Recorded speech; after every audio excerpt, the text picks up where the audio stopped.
Hi, I've got the system just about like I want it. It's not 100% there, but it's 85% there, and that'll be enough to let us get going for the presentation.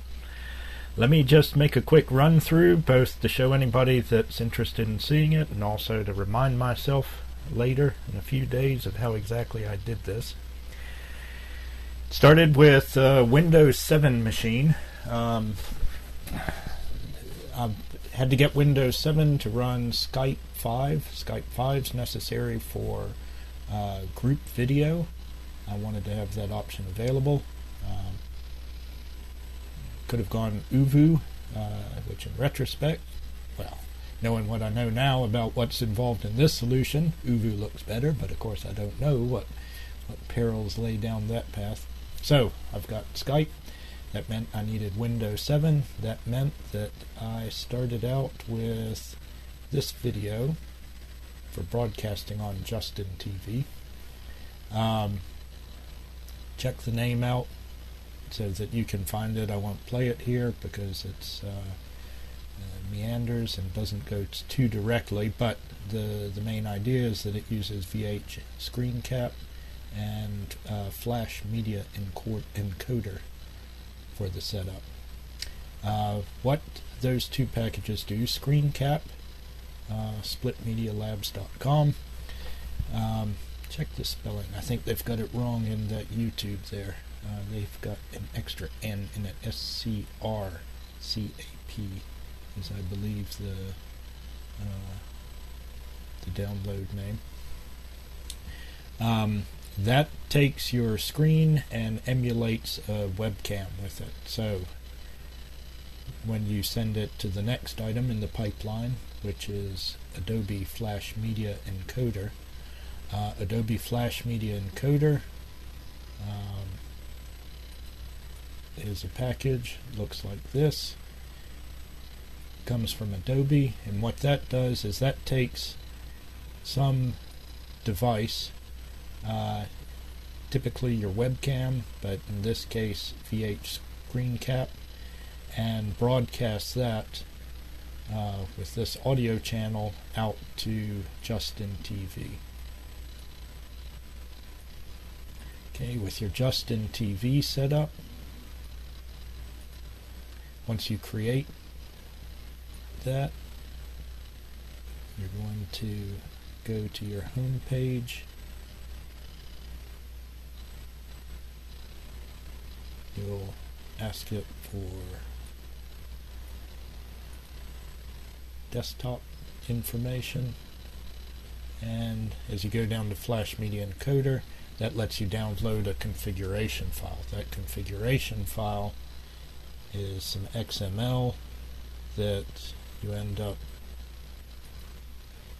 opening with Flash Media Encoder, and that chooses the output stream here that it goes to. So that all implies that if you're giving a presentation on my channel that goes to my ANCAP Entrepreneur Network Justin TV account, you're going to want to get my file from me, my XML, because that's going to give you my stream. Okay, now that was the easy part. That let me define what was in a particular window. When you run VHScrCap, you define a window of your screen. That's why you don't see my entire screen here. You're only seeing a bound that's mapped out on my screen that runs like this. That's so I've got some margins to play around with other stuff. It was not nice that Flash Media Encoder takes up so much space, and it gets even more confusing if you start putting these output video in it. You get all sorts of funny feedback stuff. So I use this GUI for setting up things and experimenting, but when it came time to run, I'm setting it all off within a command prompt. I save my whole configuration to a temporary location on my disk. can't scroll up because it's streaming the whole time with statistics, but basically I could kick it off from the command line, and there's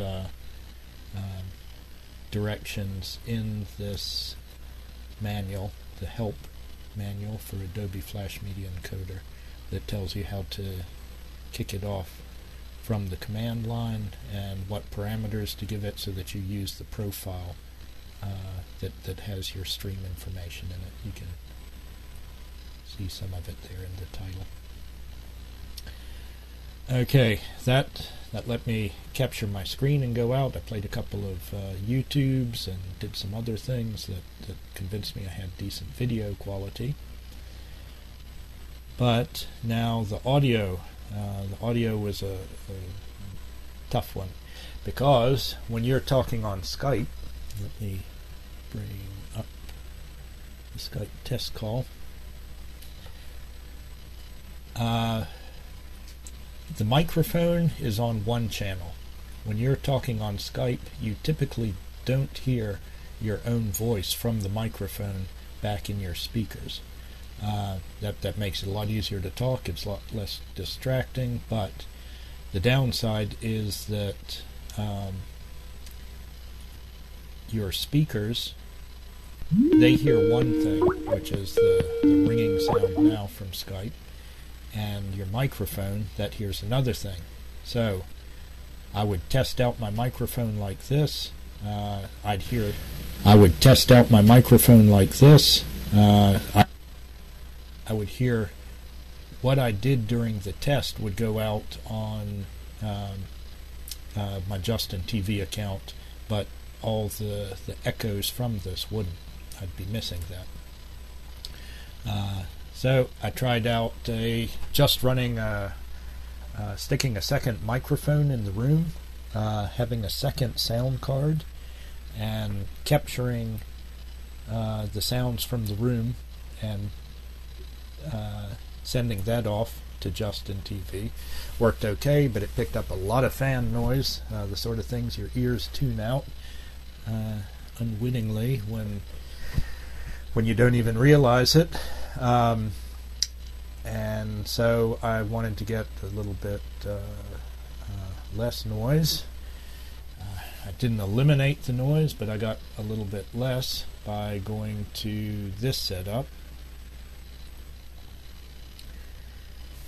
What I have here is, here's my primary sound card that comes out of the laptop. There's the microphone, and here's the speaker that comes out. This is the headset that you see me wearing right now, and the microphone channel is plugged directly into the laptop's microphone. The sound channel is plugged into a splitter, two outputs that go into the output for the standard sound card on the computer. Okay, so if you imagine this one isn't plugged in, that's like you would typically use it for a Skype setup. I then have a second line, just a male-to-male plug here, that comes out of the splitter and goes back into a second USB sound card as the microphone input into that. That lets me take whatever sounds my computer's making and feed it back in to... I don't want to change the color scheme. Goes back into the laptop as a second sound card. Here, my white headset, that let me have a monitor so I could listen to what was going on in this sound card, which is ultimately what gets broadcast out to Justin TV. But there's some tricky things to do along the way. First of all, you need to set up your microphones with this listen.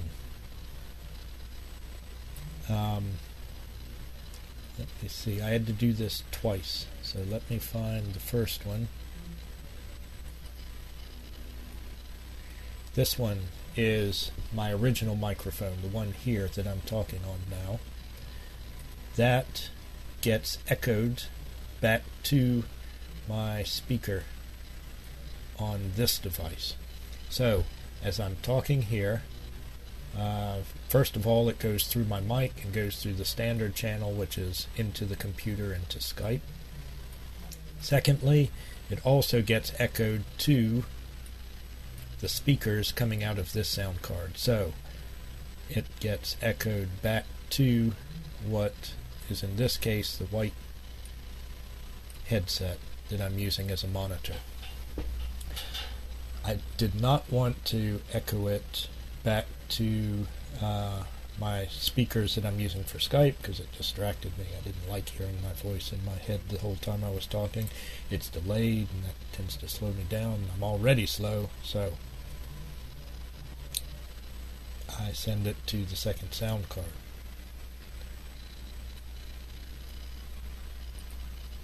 So that means that this sound card, what's coming out now, is set up logically the way we want. I can talk, interact with the PC and speakers through this mic and headset the way I normally do. I have the output going to there, plus I use the software setups to copy what's going on this and echo it back onto this channel coming out through software. As an aside, that whistling noise you hear seems to come anytime you have microphones connected up to a speaker channel.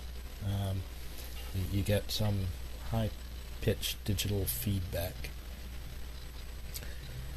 Now, secondly, I also had to do the same thing with the microphone on this device. I had to echo it back to the speakers so that what comes in on this microphone also logically gets sent back out on this channel.